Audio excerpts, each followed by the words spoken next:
It's time for another episode of Tips and Tricks with Air Experts.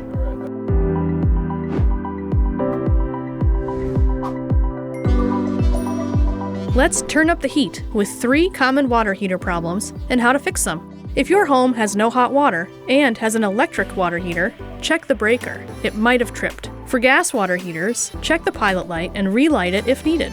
Remember to make sure the thermostat is set between 120 and 140 degrees Fahrenheit. If your water heater is leaking, look around your unit and tighten any loose valves or connections. But if water is leaking from the bottom of the tank, it likely means the tank is corroded and it's time for a replacement. If your hot water smells like rotten eggs, that usually means there's bacteria in the tank. Try flushing the system and cleaning or replacing the anode rod. That's a metal rod that protects the tank from rust. And remember, if you smell gas, get out of your house and call for help. It could be a gas leak. If you've tried the basics and still have no hot water, the pilot light won't stay on, or there's water pooling around the base of your tank, it's time to call a licensed plumber. Don't wait until a small problem turns into serious damage. A professional can save you time, money, and stress. And those are 3 common water heater problems and how to fix them. We thought you'd like to know.